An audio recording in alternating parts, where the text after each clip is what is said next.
Students, welcome to world of education. और आज की इस वीडियो के अंदर हम सी एस 101 की जो 101 का जो क्विज़ नंबर 1 आया हुआ है उसको देखेंगे।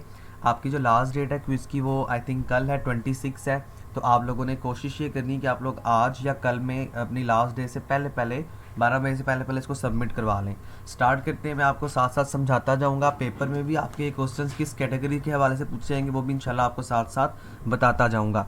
तो मेक श्योर आपने हर कॉन्सेप्ट को अंडरस्टैंड करना है। बाइनरी सिस्टम के अंदर हम क्या यूज़ करते हैं, पहला क्वेश्चन आपका जी, इन बाइनरी सिस्टम में वी कैन यूज़ ओनली, हम यूज़ करते हैं क्या, चूँकि बाइनरी या बाइनरी का मतलब होता है दो, तो इसका मतलब 0 और 1 एट ईच पोजीशन। तो देखें 0 और 1 इसका राइट ऑप्शन है। ठीक है, ये क्वेश्चंस आपके पेपर में 110% चांस है आने का, लेकिन आपने कॉन्सेप्ट को समझना है। वर्डिंग चेंज हो सकती है, कॉन्सेप्ट आपका वही रहेगा। ठीक है जी। तो बाइनरी नंबर के अंदर आपने कैसे करना है, बाइनरी नंबर के अंदर हम दो वर्ड्स का इस्तेमाल करते हैं, 0 एंड 1। तो 0 और 1 फर्स्ट ऑप्शन इसका राइट ऑप्शन है। ये देखिए, ये इसका प्रूव है। वैसे प्रूव दिखाने की जरूरत आपको साथ साथ इसलिए महसूस होती है कि ताकि आप लोगों को यकीन हो जाए कि मेरा क्विज 100% जो है वो एक्यूरेट होता है, कोई आंसर गलत नहीं होता। However in binary system we can use only 0 and 1। हम यूज करते हैं जनाब सिर्फ 0 और 1 को। मॉड्यूल नंबर 22 है आपका, जहां से क्वेश्चन आया हुआ है आपका ये। ठीक है जी, उसके आगे देखते हैं।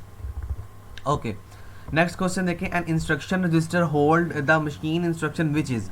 इंस्ट्रक्शन जो रजिस्टर है वो होल्ड करता है मशीन इंस्ट्रक्शन को जो कि एग्जीक्यूट होती है करंटली पोजीशन के ऊपर।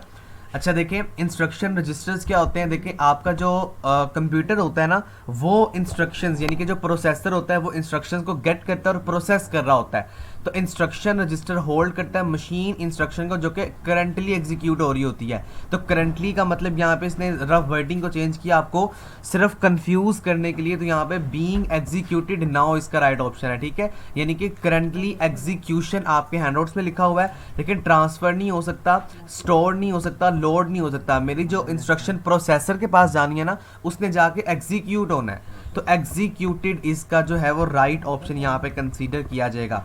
इसी तरह पेपर में क्वेश्चन आते हैं आपको कंफ्यूज किया होता है कि आप लोगों को बता रहे होते हैं, लेकिन वर्डिंग इन्होंने चेंज की होती है। ये देखें, instruction register holding instruction being executed now. तो सिंपल काम देखते हैं, यहाँ पे बीइंग एग्जीक्यूटेड नाउ है, और ये क्या कर रहा है, ये इंस्ट्रक्शन रजिस्टर का काम है। ठीक है, यहाँ पे ना एक और जगह पे इसका लिखा हुआ था, लेकिन वो शायद मेरे ख्याल में आप वो मेरा स्क्रीनशॉट वो नहीं लिया गया, लेकिन वहाँ पे ये क्वेश्चन लिखा हुआ था। ठीक है, आगे देखें।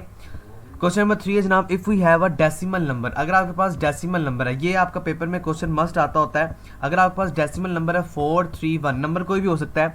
4 क्या है, ये हंड्रेड्स है। आपने जूनियर क्लास में पढ़ा होगा ना, यूनिट्स, टेंस और हंड्रेड्स। तो देखिए, आपके क्विज में आपके पेपर में कोई भी क्वेश्चन आए तो आपने बस याद रखना है 431। 4 क्या है, हंड्रेड्स है। 3 देखो क्या है, 3 आपसे पूछा ये टेंस है। 3 as tens and 1 as unit. Simple काम है, तो देखो यहाँ पे टेंस आ जाएगा। ठीक है, इस तरह का 4 नंबर आ जाए आपके पास, यानी 4301। तो देखें यूनिट्स, फिर 0 क्या है, टेंस, फिर हंड्रेड्स और फिर थाउजेंड। सिंपल काम जो आप पहले करते हुए आए हैं। ठीक है, अब 4 क्या है, थाउजेंड है, 3 क्या है, हंड्रेड्स है, 0 क्या है जी, ये टेंस है, और 1 क्या है, आपका यूनिट है। तो इस तरह आपने वर्किंग करनी है। तो देखिए यहाँ पे इसके मुताबिक इसका टेंस राइट ऑप्शन जो है वो कंसीडर किया जाएगा।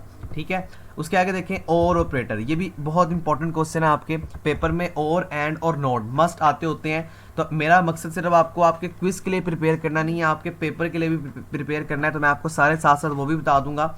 और ऑपरेटर जो है वो रिप्रेजेंट करता है साइन को इस तरह से, एक लाइन से। ठीक है, जो और होता है वो इस तरह से करता है, जो एंड होता है, अगर आपके पेपर में आपके क्विज में एंड भी आता है तो आपको पता होना चाहिए एंड जो है वो इस तरह का साइन रखता है। ठीक है, और जो और होता है ना, उसका साइन बेसिकली फिक्टोरियल का होता है, लाइक दिस। ठीक है, और का साइन ये लाइन वाला होगा, एंड का साइन ये एंड यानी इस तरह वाला होगा, और का साइन इस तरह वाला होगा। तीनों आपके क्विज में पूछे जा सकते हैं और तीनों आपके पेपर में मस्ट आते हैं। कोई ना कोई एक एमसीक्यू जरूर आ रहा होता है, और ये भी होता है कि आपका एक शॉर्ट क्वेश्चन भी आ रहा होता है।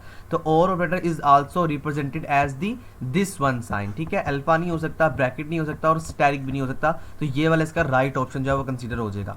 इसके प्रूफ साथ साथ दिखाने का मकसद मेरा सिर्फ ये है कि ये मुझे पता है आपको शायद कुछ ना कुछ इसका आइडिया होगा, तो इसलिए मैं सिंपल आपको साथ साथ समझाता जा रहा हूँ। उसके आगे क्वेश्चन नंबर 5 देखें। The concurrent execution of multi jobs in a single user system is known as multitasking. देखें, मल्टीटास्किंग के अंदर क्या होता है जी, हमारे पास मल्टीपल काम हो रहे होते हैं, मल्टी वर्किंग हो रही होती है, एक सिंगल कंप्यूटर के तहत एक सिंगल प्रोसेसर कर रहा होता है, उसको मल्टीटास्किंग का कॉन्सेप्ट कहते हैं। तो करंट जो कंकरेंट एग्जीक्यूशन होती है मल्टी जॉब्स की एक सिंगल यूजर सिस्टम के अंदर, उसे मल्टीटास्किंग का नाम जो है वो दिया जाता है, राइट। मैं आपको इसका एविडेंस दिखा देता हूँ एक दफ़ा, ये आपकी शॉर्ट क्वेश्चन में आ सकती है डेफिनेशन भी। ये देखें, इन कंप्यूटिंग यानी कंप्यूटर के अंदर मल्टीटास्किंग एक ऐसा कंसेप्ट है जिसके अंदर एग्जीक्यूशन कंकरेंट हो रही होती है। Multitask also known as a process, जिसे हम प्रोसेस कहते हैं over a period of time. तो multitasking is the right option, right. उसके आगे देखें जी, आपके पास क्वेश्चन नंबर 6 है, truncation error is a problem that occurs in a floating point location. देखें फ्लोटिंग पॉइंट नोटेशन, सॉरी। अब ट्रंकेशन एरर क्या होते हैं जी? ये एरर्स होते हैं जब हम क्या करते हैं, हम प्लस माइनस यानी अर्थमेटिक ऑपरेटर्स को परफॉर्म कर रहे होते हैं, तो उस टाइम पे हमें ये एरर्स मिलते हैं। जिस तरह देखें 10.1, अब 11.1 देखें 110, ये प्लस सिंपल करना है तो 1 जो है क्या हो जाएगा, 1 और 0 हो जाएगा, 2 हो जाएगा ना। इसको आप बाइनरी फॉर्म में कन्वर्ट करेंगे, 0 यहाँ पे आएगा और 1 नेक्स्ट पे कैरी चला जाएगा। आगे देखें 1 और 1 दोबारा से 1 यानी कि सॉरी 0 आ जाएगा और 1 दोबारा कैरी। अब 1113 है तो ये 11 के बराबर होगा। अब ना करना आपने क्या है, फ्लोटिंग के अंदर देखो जहाँ पॉइंट वाला नंबर आ जाए ना उसे कहते हैं फ्लोट। तो फ्लोटिंग पॉइंट के अंदर हमें जो है वो ये वाले ट्रंकेशन एरर्स मिलते हैं, जिसके अंदर होता ये है कि हमें पॉइंट्स के बाद वैल्यूज़ को शिफ्ट करना और इधर उधर लेके जाना, ये ट्रंकेशन एरर्स हैं।